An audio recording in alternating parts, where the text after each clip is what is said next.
Hello दोस्तों, आप सभी का हमारे यूट्यूब चैनल डी के पाठशाला में स्वागत है। तो दोस्तों, जैसा कि आपने थंबनेल देख लिया होगा, आज भी हम दोस्तों बात करने वाले हैं आपका जो एग्ज़ाम होगा यूपी पीसीएस का 2022 वाला, उसकी हम तैयारी कैसे करें, प्री मेंस एग्ज़ाम दोनों की, उसके बारे में आपका इस वीडियो में आपका बात करने वाले हैं। अगर दोस्तों आप वाकई में यूपी पीसीएस की तैयारी करने के इच्छुक हैं और मन से तैयारी करना चाहते हैं तभी इस वीडियो को देखें। अगर केवल आपको टाइम पास करना तो इस वीडियो को ना देखें। अब देखिए दोस्तों, यहाँ पर सवाल उठता है कि दो तरह के बच्चे यहाँ पे होंगे आपके। एक तो वो कि 2-3 साल से लगातार वो तैयारी कर रहे हैं, हो सकता है उससे ज़्यादा टाइम हो गया हो वो तैयारी करते हुए, लेकिन अभी तक मतलब प्री एग्जाम नहीं क्वालिफाई हुआ उनका। या फिर कुछ बच्चे ऐसे होंगे जिन्होंने अभी हाल ही में अपना ग्रेजुएशन कंप्लीट किया है और वो नए सिरे से मतलब स्टार्टिंग से अपनी तैयारी करना चाहते हैं यूपी पीसीएस की। तो दोस्तों दोनों टाइप के बच्चे आप इस वीडियो को जरूर देखें, ठीक है। तो पूरा बात करने वाले हैं कि प्री की तैयारी कैसे करें, मेंस की कैसे करें। पहले दोस्तों मैं आपको बता दूं कि आपका पैटर्न क्या होता है एग्जाम का। तो दोस्तों ये 3 स्टेप का एग्जाम होता है, 3 स्टेप का, जिसमें आपका प्री होता है, मेंस होता है और साथ में आपका इंटरव्यू होता है। तो इन तीनों की इस वीडियो में आपका बात करेंगे। पहले दोस्तों बात करते हैं आपका प्री एग्जाम की, और साथ ही आपको बताएंगे कि कौन कौन सी बुक्स पढ़नी है, आपको किस तरह से अपनी तैयारी करनी है। प्री यानी कि प्रारंभिक परीक्षा। तो दोस्तों इसमें क्या होता है, इसमें आपके 2 पेपर होते हैं प्रारंभिक परीक्षा में। एक होता है आपका जीएस का और एक आपका होता है सी सेट का, ठीक है। सी सेट में दोस्तों क्या होता है, इसमें आपके 100 क्वेश्चन आपके एग्जाम में पूछे जाते हैं। 100 क्वेश्चन और आपका पेपर होता है 200 मार्क्स का, ठीक है। जिसमें से दोस्तों केवल आपको 33% मार्क्स अपने लेके आने हैं, क्योंकि 33% आपको चाहिए पास होने के लिए। लेकिन इसके दोस्तों जो नंबर होते हैं वो आपके मेरिट में नहीं जुड़ते हैं, यानी जो आपका प्री का रिजल्ट बनेगा इसके नंबर के आधार, सी सेट के नंबर के आधार रिजल्ट आपका नहीं बनता है। इसमें केवल आपको पास करना है 33% नंबर लाके, ठीक है। तो इसमें आपकी बहुत सारी चीज़ें पूछी जाती है, हिंदी पूछी जाती है, इंग्लिश पूछी जाती है, गद्यांश पूछे जाते हैं इंग्लिश के, हिंदी के, इंग्लिश के भी, हिंदी के भी, ठीक है। इंटरपर्सनल स्किल पूछी जाती है, मैथ रीजनिंग पूछा जाता है। तो ये सारी चीज़ें यहाँ पे आपकी पूछी जाती हैं। तो बताऊँगा क्या सिलेबस है आपका आगे चल के। और दोस्तों बात करेंगे जीएस की, तो यहाँ पे दोस्तों आपका 150 क्वेश्चन आपके पूछे जाते हैं और 200 मार्क्स का आपका पेपर होता है, ठीक है। 200 मार्क्स का पेपर होता है, 150 क्वेश्चन आपके पूछे जाते हैं। और दोस्तों दोनों पेपर में आपको 2 घंटे का आपको समय दिया जाता है, ठीक है। और जो जीएस का पेपर है इसी के आधार पर आपका प्री रिजल्ट आता है। और दोस्तों यहाँ पे एक चीज़ बता दूंगा आपको कि 1/3 आपकी होती है नेगेटिव मार्किंग, 1/3 आपकी नेगेटिव मार्किंग होती है, ठीक है। और दोस्तों ये मान चलो अगर आप जनरल या ओबीसी कैटेगरी से बिलोंग करते हो, तो अगर दोस्तों आपने नेगेटिव मार्किंग हटाने के बाद अगर 150 में से आपने अपने 100 क्वेश्चन आपने सही कर दिए, तो ये मान चलो आपका 100% आपका प्री एग्जाम निकल जाएगा, ठीक है।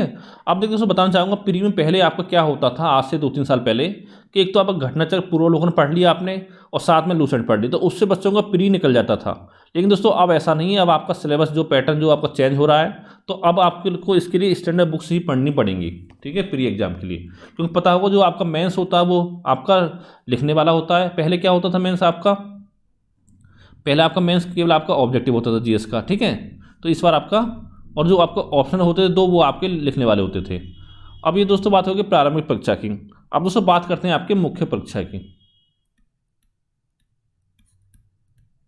कि मुख्य परीक्षा में क्या है आपका।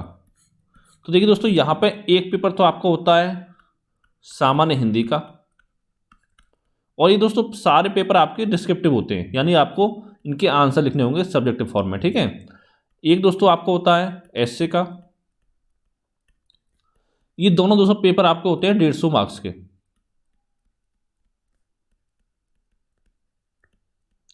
और इसके बाद दोस्तों आपके 4 पेपर होते हैं जीएस के, GS1, GS2, GS3 और साथ ही अगला होता है आपका GS4। इन चारों के दोस्तों आपके 200-200 मार्क्स के आपके पेपर होते हैं चारों, ठीक है। चारों 200 मार्क्स के होते हैं। तो ये कितना हो गया आपका, 200 चौका 800 हो गया, 800 300 1100 आपका हो गया, ये आपका होगा 1100, ठीक है। ये आपका 1100 मार्क्स हो गया।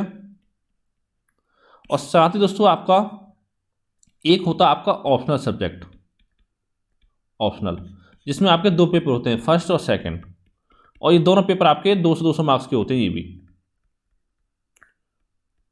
ठीक है। यानी दोस्तों 1100 और 400 ये आपका हो गया, तो टोटल दोस्तों आपका हो गया 1500 मार्क्स का। यानी जो आपका मेंस होता है वो आपका 1500 मार्क्स का होता है, ठीक है।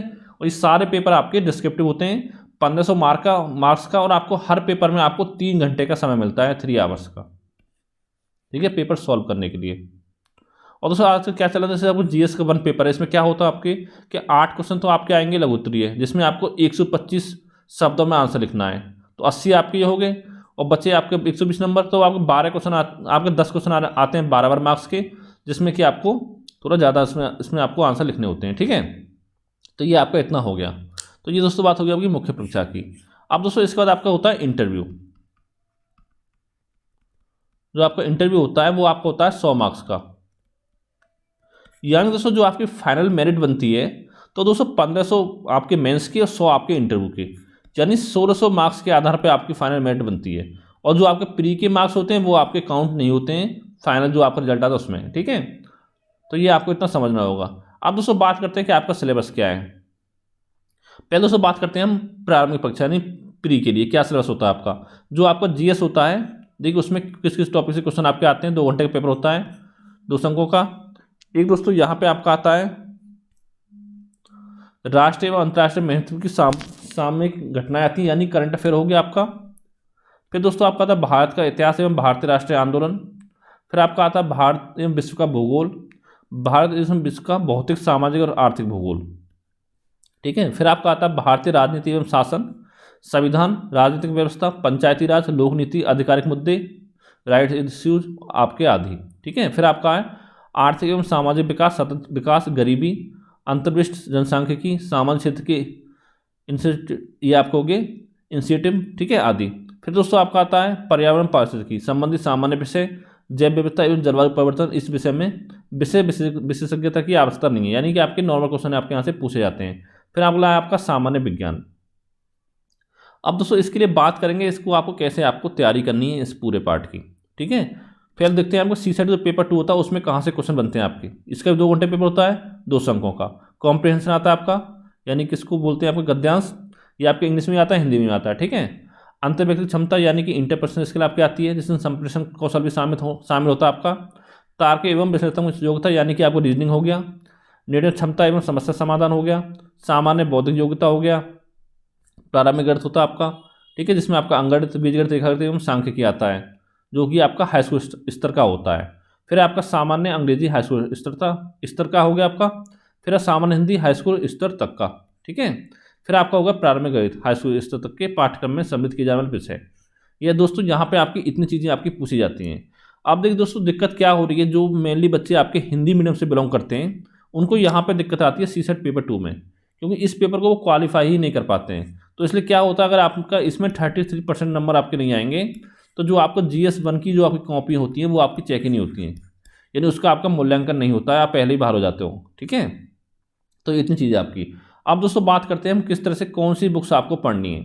पहले देखिए यहाँ बात करें मैथ के लिए दोस्तों, पहले दोस्तों यही बात करते हैं आपको जो आपका मैथ हो गया, ठीक है। इसलिए दोस्तों कोई भी बुक आपके मार्केट से पढ़ सकते हो, जो भी आप पढ़ना चाहते हो, ठीक है। आपका RS अगर पढ़ सकते हो, SD यादव पढ़ सकते हो, जो भी बुक आप पढ़ना चाहते हो। लेकिन सांख्यिकी आपकी इन बुकों में नहीं मिलती है, इसके लिए आपको सांख्यिकी के लिए अलग से एक बुक लेनी पड़ेगी। अगर आप बुक लेना नहीं चाहते दोस्तों तो हमारे चैनल पर आपको सांख्यिकी पूरा कंप्लीट मिल जाएगा, वहाँ पर जाके आप देख सकते हो, ठीक है। अभी 3 वीडियो हैं ऑलरेडी, और उसके बाद आपका पूरा कंप्लीट करा दिया जाएगा सांख्यिकी, ठीक है। वैसे आपको मैथ पूरा मिल जाएगा हमारे चैनल के माध्यम से, और साथ में रीजनिंग है, उसके लिए कोई बुक आप मार्केट से ले सकते हो जो आपकी इच्छा हो। फिर दोस्तों आपका आता है हिंदी, हिंदी लिए कोई बुक पढ़ सकते हो, क्योंकि दोस्तों आपको मेंस एग्जाम देना है तो आपको हिंदी पढ़नी पड़ेगी, ठीक है, तो पढ़ सकते हो। अंग्रेजी कोई बुक पढ़ सकते हो आप मेनली, लेकिन आपको ये ज़्यादा फोकस नहीं करना है, आपको 33% नंबर लाने हैं, यानी 200 में से आपको 67 मार्क्स लाने हैं, ठीक है, तो आप इसमें क्वालिफाई हो जाओगे। फिर दोस्तों आपका आता है इंटरपर्सनल स्किल्स। इसके लिए क्या है दोस्तों, इसके लिए आप अरिहंत की बुक पढ़ सकते हो, ठीक है। लेकिन दोस्तों अगर आपने इस पार्ट को छोड़ दिया तो ये समझना दोस्तों फिर आपके लिए इसको क्वालिफाई करना बहुत मुश्किल हो जाएगा, क्योंकि यहाँ से आपके बहुत ज़्यादा क्वेश्चन आपके पूछे जाते हैं। या दोस्तों ऐसा समझिए बाकी सारे पार्टों में पकड़ आपकी अच्छी होनी चाहिए, तभी आप इसको क्लियर कर पाओगे। अब दोस्तों बात करते हैं हम GS1 की, जो पेपर आपको होता है प्री में। इसके लिए हम कौन कौन सी बुक्स आपको पढ़नी चाहिए इसके लिए वो आप देखेंगे। पहले दोस्तों हम बात करते हैं आपका भारतीय इतिहास की, कि इतिहास के लिए आपको कौन कौन सी बुक्स पढ़नी है। ठीक है, यहां तो सबसे पहले बात करते हैं प्राचीन भारत की। प्राचीन भारत, तो दोस्तों इसके लिए आप एनसीईआरटी बुक पढ़ सकते हो। अगर दोस्तों आप एनसीईआरटी नहीं पढ़ना चाहते हो तो इसके लिए पढ़ सकते हो आप आर एस शर्मा। ठीक है, आर एस शर्मा की बुक आती है आपकी, ज़्यादा मोटी नहीं, पतली सी बुक है, उसको पढ़ सकते हो। और दोस्तों ये जो बुक है आपकी, समझ लो आपका एनसीईआरटी का ही सार है, एक तरह से कह सकते हो। ठीक है, दूसरा दोस्तों आपका आता है मध्यकालीन भारत।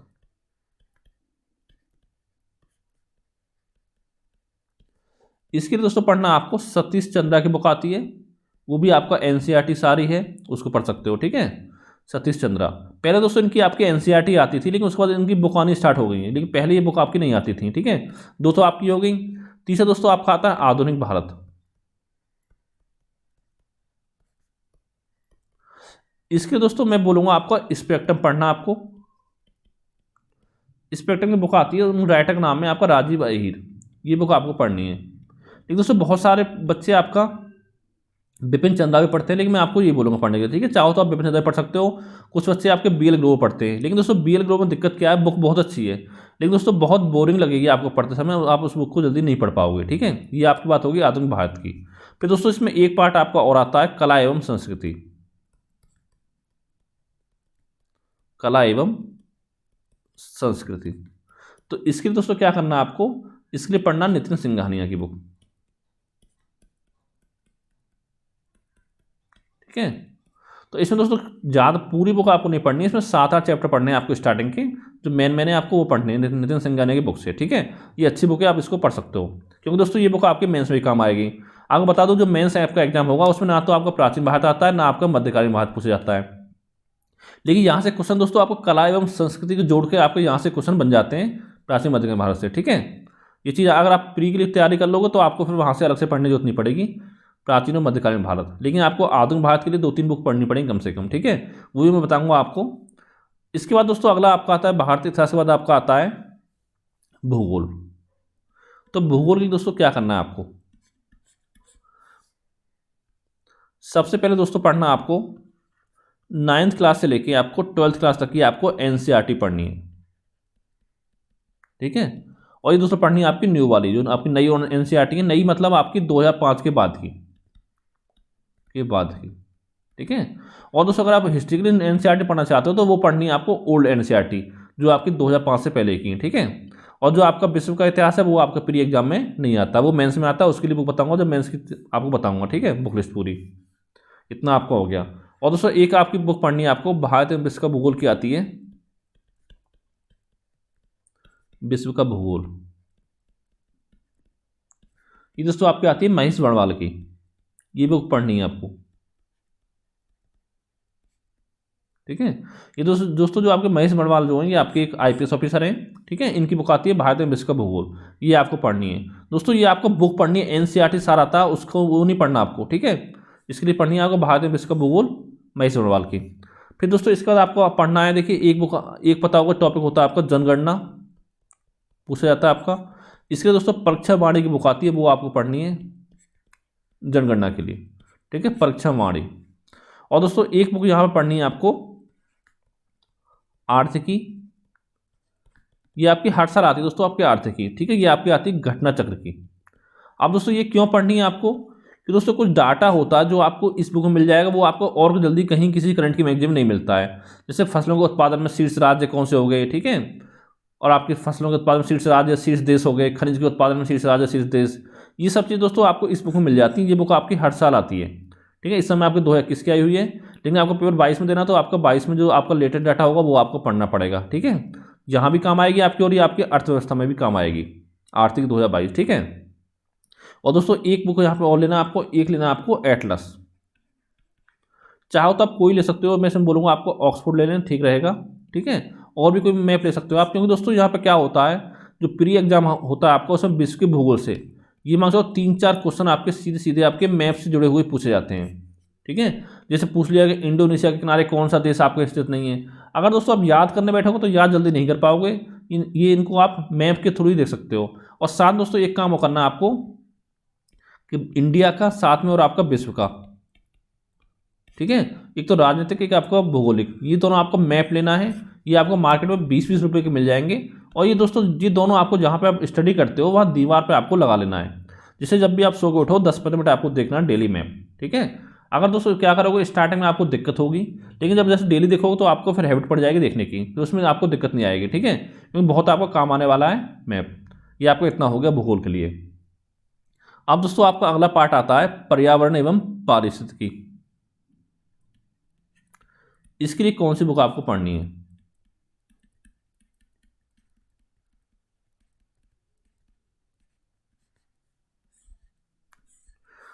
पर्यावरण के लिए दोस्तों यहाँ पे एक बुक आप पढ़नी है आपको,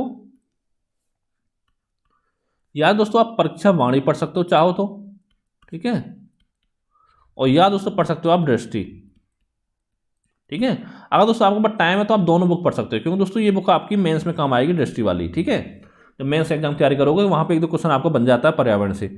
ये हो गया परीक्षा वाणी दृष्टि, दोनों पढ़ सकते हो दोनों, तो एक आप परीक्षा वाणी पढ़ना अगर आपको एक बुक पढ़नी है तो, ठीक है, दोनों में से। ये आपको इतना हो गया, क्योंकि जो दृष्टि जो आपके मेनली आपके मेंस पॉइंट ऑफ व्यू से अच्छी बुक है, पीटी के लिए इतना आपका अच्छी नहीं है, ठीक है। ये आपको इतना हो गया। और दोस्तों साथ ही आपको करंट अफेयर्स से जोड़ के पढ़ना है पर्यावरण को। कैसे, वो मैं आपको बताता हूँ। जैसे दोस्तों जो भी आपके करंट में, जैसे रामसर स्थल को चर्चा में रहा, जैसे आपकी अभी हाल ही में यूपी के स्थल को शामिल किया गया, टोटल आपके 47 हो गए, ठीक है। रामसर स्थल हो गए, आपके नेशनल पार्क हो गए, और आपके वाघ अभयारण्य टाइगर रिजर्व हो गए आपके, ठीक है। जो भी आपके हैं, जितने भी आपके सम्मेलन हुए हैं पर्यावरण संबंध, वो सारे आपको पढ़ने पड़ेंगे जो आपको लेटेस्ट हुए हैं 1 साल में, यानी मेनली आपको 1 साल का पढ़ना है, ठीक है। ये आपको इतना हो गया। और साथ ही दोस्तों जितने भी आपके दिवस हैं, जैसे विश्व पर्यावरण दिवस कब मनाया जाता है, ये आपको पर्यावरण संबंधित है आपका, ठीक है। विश्व आर्द्र भूमि दिवस हो गया आपका, ये सब पढ़ने, और साथ में इनकी थीम आपको, ये सब आपको करंट से जोड़ के पढ़ना है पर्यावरण में, ठीक है। ये आपका इतना हो गया। फिर दोस्तों अगला आपका आता है भारतीय राज व्यवस्था।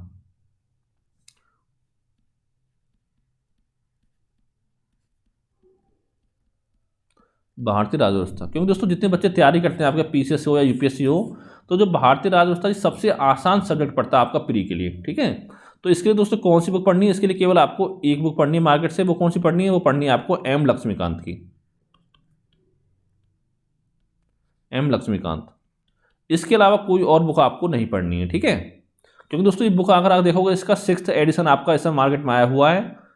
अगर आपके पास 5th है तो कोई दिक्कत नहीं है, अगर आपका 3rd या 4th है तो आप इसको नया ले लो, ठीक है। ये आपको 600-700 रुपये के आसपास मिलेगा, क्योंकि इसमें बहुत सारे नए चैप्टर आपके सामने लिखे गए हैं। अगर आपके पास 5th एडिशन है तो इसको लेने जरूरत नहीं। फिर आपको फिर क्या करना है, अगर आप जाओगे मार्केट में, जैसे मुखर्जी जाओ, तो दोस्तों वहाँ पे आपको लक्ष्मीकांत जो 6 पार्ट में जो एडिशन चैप्टर ऐड हुए हैं आपके, उनका आपको प्रिंट आउट मिल जाता है, ठीक है। पीडीएफ मिल जाती है, यानी पीडीएफ हो आपके पास तो उसका प्रिंट आउट मिल जाता है आपको मार्केट में, तो उसका प्रिंट आउट आप निकलवा सकते हो। तो वहाँ से आपको कवर हो जाएंगे बाकी जो चैप्टर बचे हुए हैं, ठीक है। ये आपको हो गया भारतीय राज व्यवस्था का। फिर दोस्तों अगला इसके बाद आपका आता है भारतीय अर्थव्यवस्था।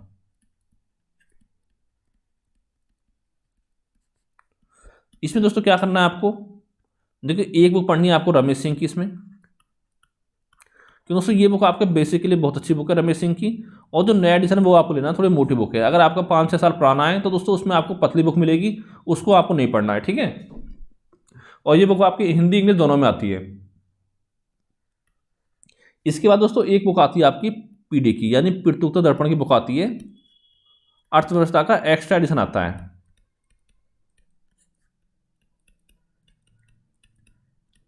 ठीक है। ये दोस्तों लेना, ये भी आपकी हर साल आती है, ये बुक आपको पढ़नी है भारतीय अर्थव्यवस्था के लिए।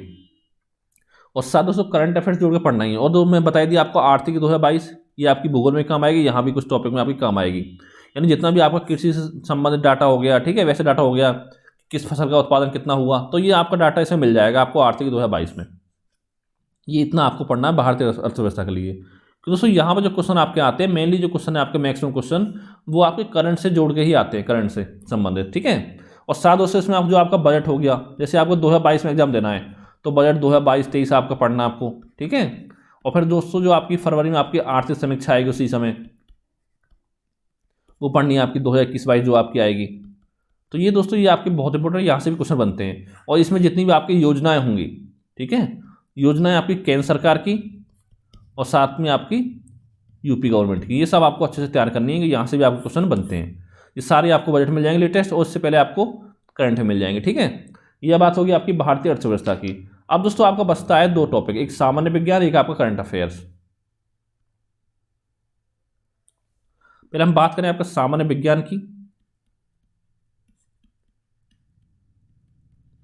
तो दोस्तों यहाँ पे सामान्य विज्ञान और साथ में आपका जैसे आपके ईश्वर से संबंधित क्वेश्चन आपके आते हैं, ठीक है, इसको बोलते हैं प्रौद्योगिकी यानी टेक्नोलॉजी से संबंधित। तो उसके लिए बताऊंगा आपको। तो पहले दोस्तों सामान्य विज्ञान पढ़नी है। देखो, एक तो पढ़नी है आपको 9th और 10th की आपको एनसीईआरटी पढ़नी है, ठीक है। उसके दोस्तों आपके लूसेंट की बुक आती है एक मार्केट में, लूसेंट की सामान्य विज्ञान, वो आपको पढ़नी है। सामान्य ज्ञान नहीं, आप ध्यान देना, आपको सामान्य विज्ञान, ये बुक आपको पढ़नी है। ये 2 बुक आपकी हो गई। और जो आपका जैसे अंतरिक्ष से संबंधित क्वेश्चन आपके पूछे जाते हैं, ठीक है, रक्षा संबंधित क्वेश्चन आपके हो गए। जैसे कोई मिसाइल आपकी लॉन्च की गई तो मिसाइल की मारक क्षमता कितनी है, कितनी है, ठीक है, कौन सा संस्करण है इसका आपका, कि हवा से, और कौन सी मिसाइल है आपकी हवा से हवा में मिसाइल मार करने वाली या सतह से हवा में मार करने वाली, ठीक है। और जो आपका इसरो हो गया, इसके आगामी जितने लक्ष्य हैं, आपके टारगेट हैं, गगनयान हो गया, शुक्रयान हो गया, जो भी आपके हैं, ठीक है, वो सब आपको पढ़ने हैं। तो दोस्तों ये सब मेनली आपके करंट अफेयर से ही कवर होंगे, करंट अफेयर्स, ठीक है। ये आपका इतना हो गया, यहाँ पढ़ना सामान्य विज्ञान और प्रौद्योगिकी के लिए, ठीक है, साइंस एंड टेक के लिए। फिर दोस्तों अगला पार्ट आपका आता है करंट अफेयर्स का, जो कि आपका बहुत ज़्यादा इंपॉर्टेंट है अगर आप पीसीएस की तैयारी कर रहे हो तो, ठीक है, क्योंकि बहुत ज़्यादा क्वेश्चन यहाँ से बनते हैं। और दोस्तों ये आपका बहुत ही इंपॉर्टेंट पार्ट है दोस्तों। इसके बिना ना तो आप प्री निकाल सकते हो, ना ही आप मेंस निकाल सकते हो, क्योंकि मेंस में भी आपके मैक्सिमम क्वेश्चन इसी से जोड़ के आपके पूछे जाते हैं, ठीक है। तो यहाँ पर दोस्तों क्या करना है आपको, देख सबसे पहले पढ़ना आपको न्यूज़पेपर। क्योंकि दोस्तों न्यूज़पेपर मैं आपको क्यों बता रहा हूँ, क्योंकि दोस्तों प्री और मेंस दोनों में आपको न्यूज़पेपर पढ़ना ही पड़ेगा। अब दोस्तों अगर आप तैयारी स्टार्ट कर रहे हो तो पहले दिन से आपको न्यूज़पेपर डेली पढ़ना है। चाहे दोस्तों आप खाना खाना भूल सकते हो, लेकिन न्यूज़पेपर पढ़ना कभी मत भूलना, ठीक है, अगर आपको एग्जाम निकालना है। तो कौन कौन से न्यूज़पेपर पढ़ने हैं, अगर बात किया हिंदी की दोस्तों, तो एक आपका आता है दैनिक जागरण। इसका दोस्तों आपको राष्ट्रीय संस्करण लेना है, ठीक है, लोकल पेपर नहीं लेना, आपको राष्ट्रीय संस्करण लेना है दैनिक जागरण का। और साथ में पढ़ना आपको जनसत्ता, क्योंकि दोस्तों जो आपको ऐसे की तैयारी करो उसमें भी ये दोनों पेपर आपके काम आएंगे। इनका जो एडिटोरियल पार्ट आता है आपका, और साथ में आपका जीएस में भी काम आएगा, ठीक है। लेकिन दोस्तों बच्चे करते क्या है, बच्चे ये पढ़ते हैं कि यहाँ पे आग लग गई, कि मोदी ने उसके बारे में ये बोला, उस मंत्री ने उसके बारे में ये बोला, किसी ने किसी मंत्री को गधा बोल दिया, किसी ने किसी मंत्री को कुछ बोल दिया, ठीक है। ये इन चीज़ों पर आपको ध्यान नहीं देना है, जो आपको काम की चीज़ें वही पढ़नी है। अगर आप तैयारी करना स्टार्ट करोगे तो 1-2 महीने में आप सब समझ जाओगे कि इस तरह से आपको क्या पढ़ना है न्यूज़पेपर में, ठीक है। और दूसरी चीज़ दोस्तों पढ़नी है आपको मंथली मैगजीन पढ़नी है। एक तो दोस्तों आप घटनासार पढ़ना, घटनासार जो कि आपकी मंथली मैगजीन आती है, ये 20 रुपये की आपको मिल जाएगी मंथली, 15-20 रुपये की आती है, इसको पढ़ना है आपको। और एक दोस्तों पढ़ना आपको, या दोस्तों आप परीक्षा मंथन पढ़ सकते हो, ठीक है, जो दोस्तों आपको 3 महीने में आती है मैगजीन। ये आपकी आती है लक्ष्य 1, 2, 3, 4 करके, ठीक है, इसको पढ़ सकते हो। या दोस्तों पढ़ सकते हो आप दृष्टि की आती है, जैसे जो कोचिंग ऐप दिल्ली में उसकी बुक आती है, ठीक है, मंथली मैगजीन, उसको आप पढ़ सकते हो। तो इसमें दोस्तों कुछ आपको ऐसे के लिए आपको एडिटोरियल वगैरह मिल जाएंगे, ठीक है, जो आपको काम आएगा। तो ये आपको इतना हो गया। इसके अलावा दोस्तों आपको और क्या पढ़ना है, जैसे आपकी पीआईबी की वेबसाइट हो गई, ये आपको पढ़नी है, ठीक है। और आपकी AIR न्यूज़ हो गया, ये आपको पढ़ना है, वेबसाइट देखते रहना है, कि यहाँ पर कुछ चीज़ें मिल जाएंगी, वो चीज़ दोस्तों आपको मैगजीन में नहीं मिलती हैं। ये आपको इतना हो गया। और यूपी गवर्नमेंट की कुछ वेबसाइट आप देख सकते हो, ठीक है। और साथ दोस्तों एक आपकी वेबसाइट है IAS बाबा की, इसमें दोस्तों डेली आपको करंट अफेयर क्यूज मिल जाएगा। वहाँ से दोस्तों इस वेबसाइट को जरूर फॉलो करें, क्योंकि बहुत अच्छी वेबसाइट है ये आपको, ठीक है। इससे आपको क्वेश्चन आपको मिल जाएंगे करंट अफेयर्स के, IAS बाबा की। तो इतना सारा दोस्तों पढ़ना आपको करंट अफेयर्स के लिए। तो दोस्तों ये तो आपकी होगी प्री की रणनीति कि किस तरह से आपको प्री की तैयारी करनी है। और दोस्तों इससे अगला जो पार्ट बनाऊंगा भाग 2, उसमें दोस्तों बताऊंगा आपको मेंस की किस तरह से आपको तैयारी करनी है, ठीक है, कौन कौन सी सब्जेक्ट आपको पढ़नी है किस पार्ट के लिए। तो दोस्तों अगर आपको वीडियो अच्छा लगा तो वीडियो को लाइक जरूर करें, और साथ ही अपने दोस्तों के साथ वीडियो को शेयर करना ना भूलें। और अगर दोस्तों कोई आपका सवाल हो तो नीचे कमेंट करके आप पूछ सकते हो। तो थैंक यू फॉर वॉचिंग।